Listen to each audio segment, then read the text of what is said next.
This episode brought to you by AnimeCourtyard.com. For gaming news, anime, and much more, go to www.animecourtyard.com.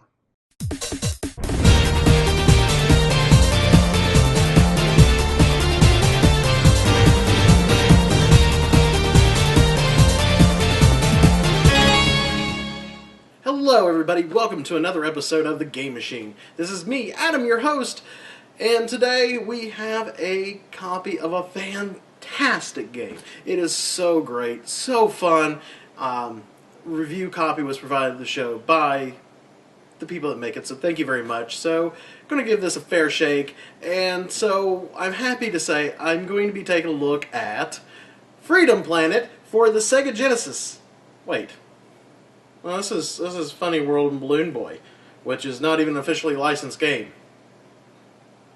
Oh, that's right. It was a PC game, and it looks beyond better than a Genesis game. In fact, well, you know what? Let's just save it for the review because I think the review should speak for itself. So, the question is this another one of these type of retro-style games to cash in on our hard-loving nostalgia feelings?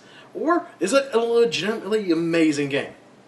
Find out this and many other burning questions, like, is Pamela going to go with Timmy to prom? Well, maybe not that. But anyways, let's get started. The Game Machine starts now. Funny World and Balloon Boy? Who comes up with this crap? Freedom Planet may look all cutesy-wootsy and has lighthearted moments, but Freedom Planet does have some really dark ones. Yep, it's a 2D platformer and it actually tries to tell a story. You hear that? A game trying to tell a story. What a crazy concept in 2014. Right, Destiny? Huh? For the most part, it is a very charming, kind of Saturday morning cartoon-like feel, but yes, there are lighthearted moments, but you still feel that there's a sense of urgency. There's, hey, something big is going on here. And while some people may not appreciate this, it does have some long cutscenes. Now, for me, I really like story, I like cutscenes, some people may not like it. There is an option to skip, and there's even a special mode where you can actually skip said cutscenes. This just proves that you can have a great story narrative without having to hire Peter Dinklage. Speaking of voice acting, Freedom Planet has a really good cast. While it may not be Ben Affleck or Jennifer Aniston or even Matt Damon, the voices they assembled are fantastic and give characters such life. They could have opted not to do voiceovers, but I feel that would lose a part of its charm. Another thing that helps bring this game to life is the art style. Everything looks like a Genesis game. If you injected that said Genesis game with illegal growth hormones, without all the nasty side effects like shrinkage. I love the characters and designs. You can tell the inspiration came from some of the games back in the 16-bit era. All the environments and animations look fantastic, and it doesn't feel like someone just simply said, hey, people really like these Genesis games, let's just do some really lazy, cheap art. No, you can tell lots and lots of love went into the design of this game, and the soundtrack too is also amazing. I just want to buy this, download this, burn this to a CD, and put it in a Sega CD, and pretend I'm playing on an actual Genesis. This game nails it at just about everything. When it comes to presentation, the sound effects, the animation, the graphics, and even the voice work. It's, for lack of a better word, just so charming. Another charming thing about this game is just how it plays. It feels like a game on the Genesis. I know I'm repeating a lot of things, but it really does. It's kind of like the love child between Sonic the Hedgehog and Rocket Knight Adventures. You play as one of three characters, third character being only available in the classic mode, which is basically a mode without cutscenes. Lilac is a mix between Sonic and Rocket Knight. She can run really fast, fast dash, and she also has some qualities of Rocket Knight where she actually has an attack button to attack enemies, also can do dashes in the air diagonally to get to certain higher platforms. Then you have Carol, who's definitely more of an in-your-face character. She uses her claw attack to get right in your face, she pounces on enemies, she can even do Chun-Li's lightning kicks. And you thought Chun-Li was the only one with thighs. Well, apparently Carol's coming up to you. You will also see gas canisters lying around the stage. No, this isn't to set the forest on fire, this is actually for Carol.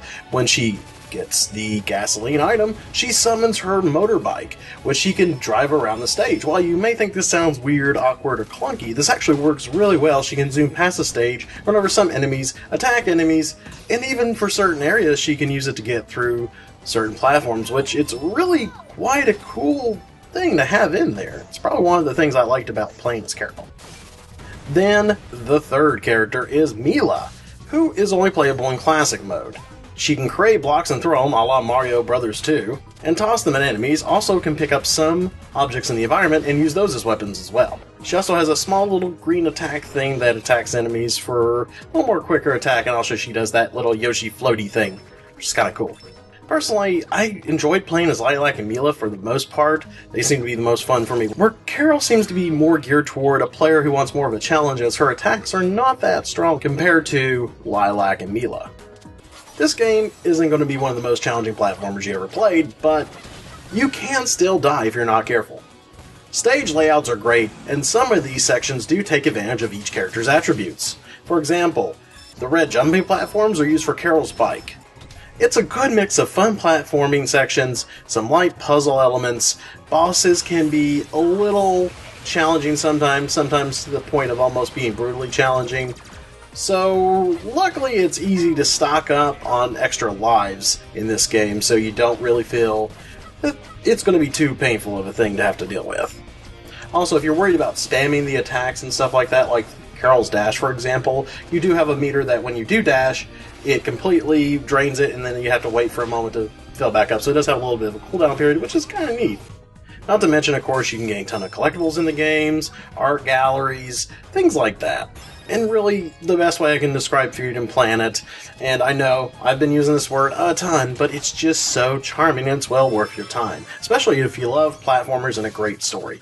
Well, yes, it's not the most challenging thing out there, but if you're looking for a fun time with a great story that you can relax to, then you can't do no better than Freedom Planet. And plus, Freedom Planet just proves you don't need to have a Beatle do a song for your game to make it awesome. So guys, till next time, game on. Something doesn't smell right. Well, sorry. You never smell right. I'm referring to those kids. They know something about this. We have to find them. Quack.